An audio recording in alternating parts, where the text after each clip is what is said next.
সারা দেশে হঠাৎ করে আমরা দেখতে পাচ্ছি আইন শৃঙ্খলার চরম অবনতি, পাশাপাশি নারী ধর্ষণ, শিশু ধর্ষণ এবং সেই সাথে হত্যা হচ্ছে। এই প্রবণতা বেড়ে গেল কেন? পাশাপাশি মাদকের প্রাদুর্ভাবটা আমরা খুব বেশি দেখতে পাচ্ছি। এই বিষয়ে যদি একটু বলতেন, যেহেতু আপনি মাদক ঠিক আজকেই যে মাদকের প্রচলন তা নয়।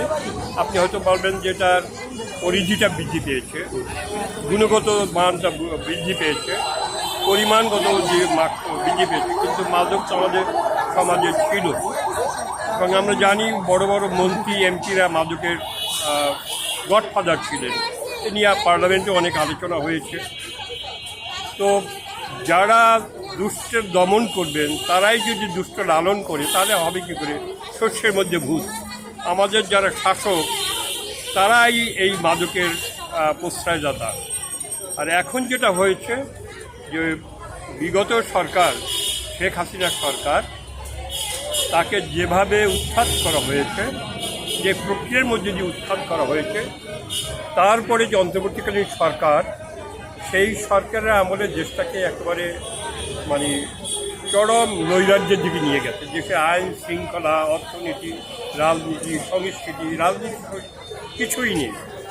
রাজনৈতিক কর্মীদের মুখের ভাষা, এবং আমরা এক একজনকে এই যুগের শ্রেষ্ঠ সন্তান বলে দাবি করি, তার মুখের ভাষা কি অশালীন ভাষা, এরা ভাবা যায় না। ফলে বিগত অন্তর্বর্তীকালীন সরকারের আমলে এগুলো ব্যাপক হারে বৃদ্ধি পেয়েছে।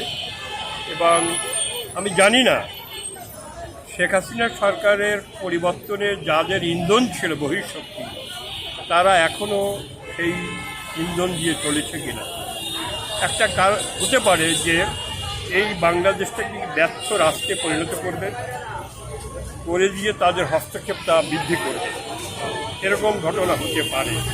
আমি এ ব্যাপারে সরকারকে অনুরোধ করব চোখ কান খোলা রাখার জন্য, এবং বাংলাদেশের মানুষকেও অনুরোধ করব বাংলাদেশের মানুষ যেন বাংলাদেশ রক্ষার জন্য তারা চোখ কান খোলা রাখে। আর শিশু হত্যা, এই নৈরাজ্য, নারী ধর্ষণ, বলৎকার, এ বিষয়ে যদি বলতেন কেন এত বৃদ্ধি হয়েছে? বলৎকারটা নিয়ে আসছেন, ধর্ষণ আর বলৎকার মধ্যে যে কিছু পার্থক্য আছে, শব্দগত পার্থক্য আছে। বলৎকার মূলত সম সেক্সের মধ্যেই হয়, পুরুষরা পুরুষকে বলৎকার করে। এটা আমরা সম্প্রতি লক্ষ্য করছি বিভিন্ন মাদ্রাসাগুলোতে ব্যাপক হারে বৃদ্ধি পেয়েছে।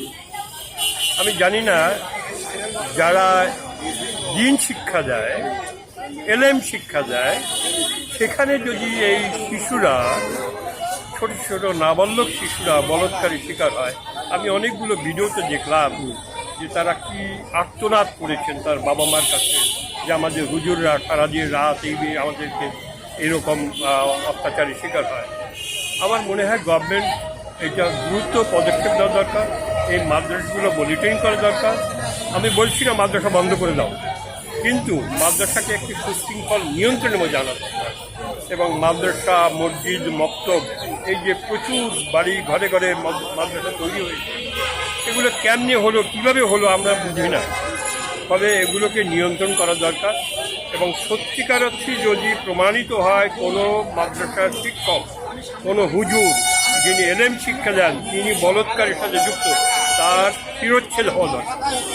পাশাপাশি আরেকটি কথা আমি বলতে চাই, এই টুপিওয়ালা দাড়িওয়ালাদের ভিতরেই ভালো আছে, আবার মন্দও আছে, আবার ওর ভিতরে জঙ্গিও আছে।